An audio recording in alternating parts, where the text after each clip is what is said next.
Alright, so my sandwich routine is probably one of my biggest playing tricks right now, or well, it plays big, and I use it a lot.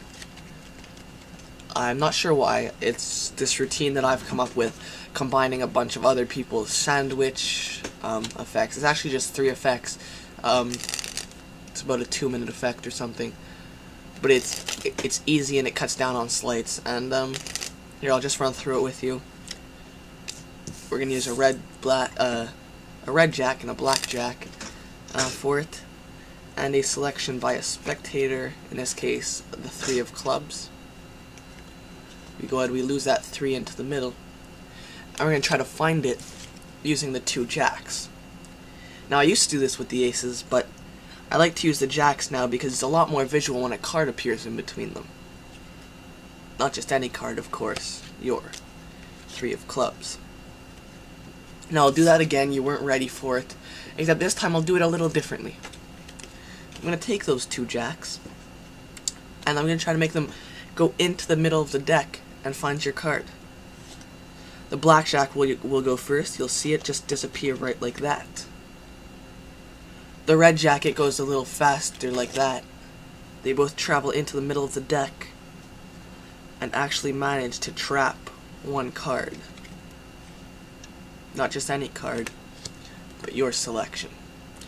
Now, I could keep doing this forever and ever and just keep going through the deck and finding your card, but that would get boring.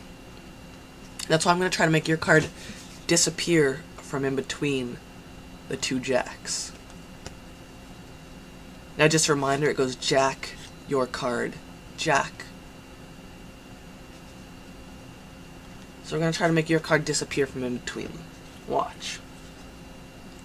Your card between the 2 jacks. The aces, I did say I used to do this with the aces, right? Shoot. Here, actually, if we restart the trick, at a time where the 2 jacks are inside the middle of the deck, trapping 1 card, not just any card, but your selection. So there's my sandwich routine. It's just 3 very simple and basic, or well, not that basic, but sandwich effects. The first one is just a standard sandwich. The second is a sandwich effect that can be found in Justin Miller's 2005 lecture notes.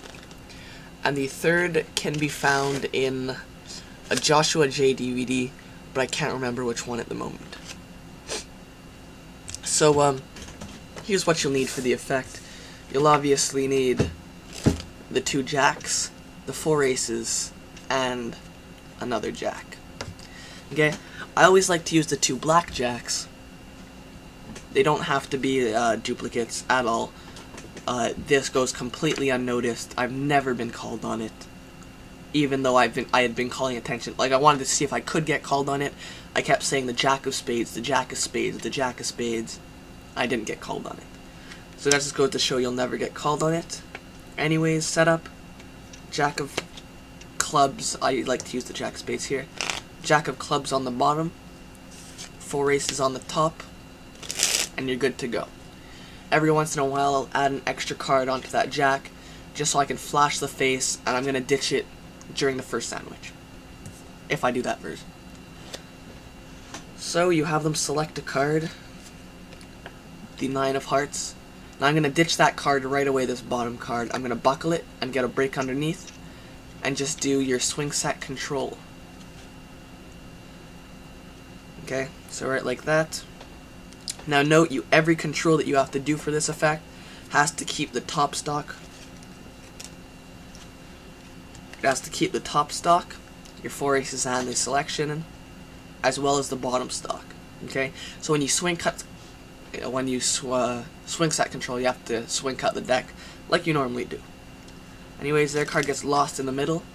You can leave it sticking out if you want while you do this, and talk about how you used to do this with the aces. This is setting them up for later.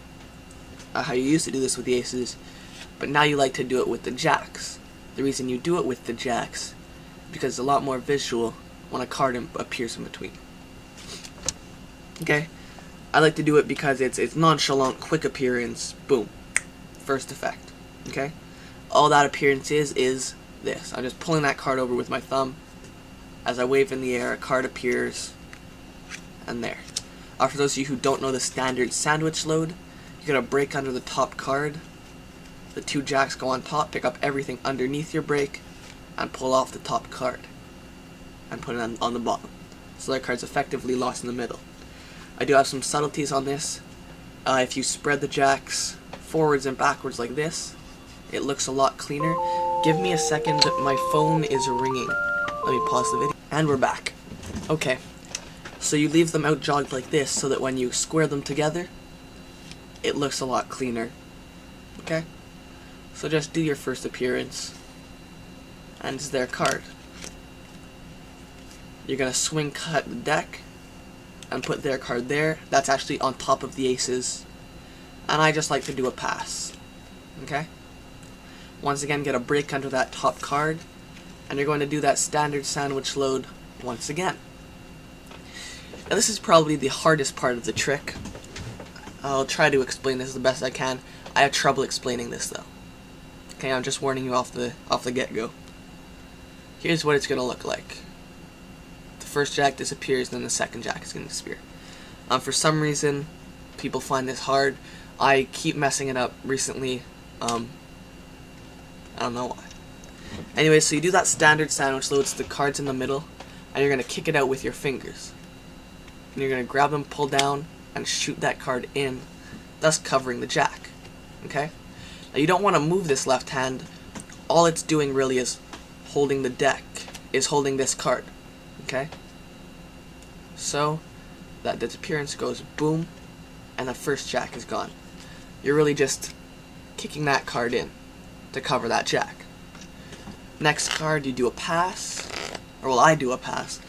You can, if you're uncomfortable with your pass, which I know a lot of people are, turnover pass. Okay? So anyways, the jacks find the card. When you get to the first jack, cut everything above it to the bottom, and let them turn it over.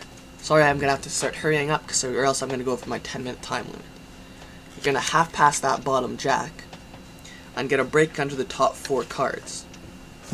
Now, if your bottom jack is black, then when you put their card in between these 2 jacks, the top one has to be red. That's just so that it matches up at the end. Otherwise, you'll have a black jack and a black jack, and it won't work. So their card goes in between. You pick up everything at the break, count off the first jack, count off their actual selection, and drop that second jack on top, retaining a break underneath everything but those 2 selections. So you're gonna leave their selection and the jack on top. They think it's a normal deck. Casually cut it as you put it to the table. So basically, you've got the 4 aces and the jack here. You're gonna prove that the selection is still there by just pushing off the jack and showing their selection. The reason you do this is to get a break underneath that top card so that you can do your change. Okay? What you're going to do is you're going to push this jack off here, both fingers connect and pull it back. Okay, so you get this action. Pick up and push forwards, which gives you a break. Now you're going to do just a shake change as you come forwards and backwards. Okay, so this hand's doing this, and this hand's just going to turn over and spread. Okay? I like to do a messy spread so that you get this. Okay? That's just, this hand comes up, boom, and they're changed. This hand holding the double goes underneath all the aces and drops onto the deck, followed by the rest of them. That ditches off the extra blackjack, and because you cut the deck earlier, they've already captured the selection, and there you go.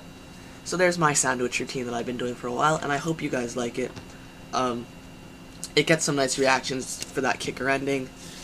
You can also add in easily whatever other sandwich effects you want, but I like to keep it nice and short because sandwich routines can get boring. Anyways, now I'm just going on, and I'm talking like I'm smart, which is unusual. Anyways, 4 seconds left, so there you go. Have a good one.